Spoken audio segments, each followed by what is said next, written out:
la jeunesse africaine. Il a bien fait de commencer par Ouagadougou, parce que c'est à Ouaga en 2014 qu'a commencé le printemps africain. Et c'est un signe pour vous. Mais à travers cette émission, je souhaiterais lancer des messages au président Macron. C'est bien beau l'économique. C'est bien beau d'avoir été accompagné par des patrons de start-up. C'est bien beau d'avoir parlé de l'immigration. Mais la question essentielle en Afrique, M. Pujadas, c'est le politique. C'est la bonne gouvernance. Les colonies africaines ont donné à la France, en 14-18, en 39-45, des centaines de milliers de soldats qui sont morts pour la sauvegarde de la liberté, au profit de notre pays et de l'Occident. Aujourd'hui, la jeunesse africaine demande au président de la République française, qui plus est jeune, de les libérer du joug dans lequel ces populations, cette jeunesse vit.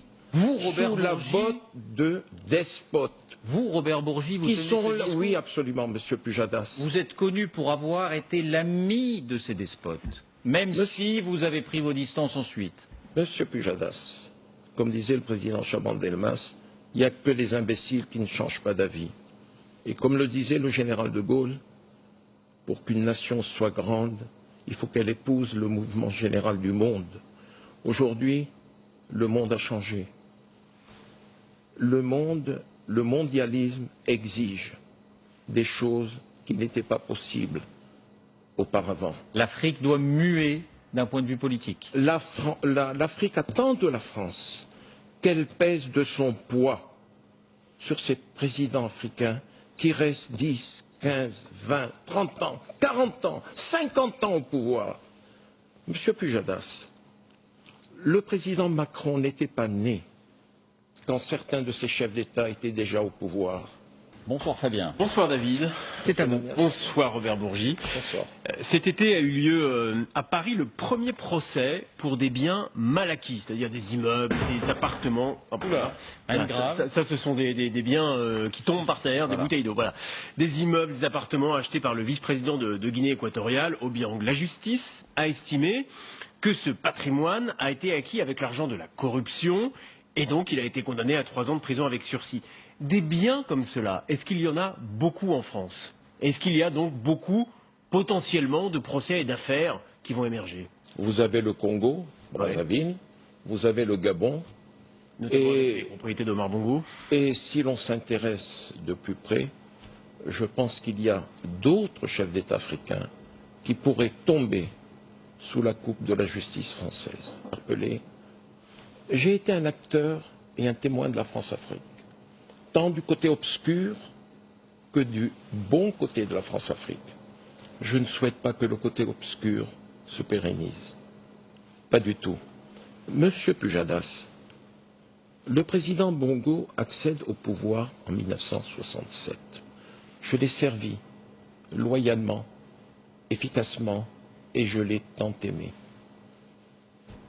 S'il était en vie aujourd'hui, je lui aurais tourné le dos. Il a gouverné le pays de 1967 à 2009. En 2009, le rôle que j'ai joué indirectement dans son élection n'a pas été mineur. Il est au pouvoir. Il a été battu en août 2016. Voilà que cet homme se maintient au pouvoir. Ça fait donc pratiquement 50 ans. Pareil pour le Togo. Le président Yadema prend le pouvoir. Il y est resté 40 ans. Son fils va entamer son 3e mandat. Il y a des manifestations, des soulèvements dans tout le pays, des massacres, et la France ne bouge pas. C'est pour cela qu'au début de mon propos, je disais que le président Macron a un devoir vis-à-vis de toutes les populations africaines, de toute la jeunesse africaine qui attendent beaucoup de lui.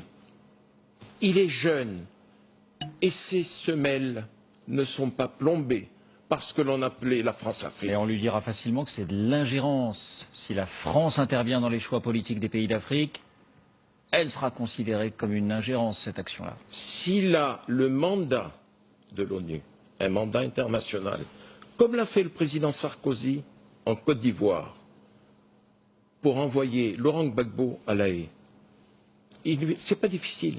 Il prend le téléphone, il appelle le secrétaire général des Nations Unies, il appelle l'Union européenne, mandat lui est donné, il dégage.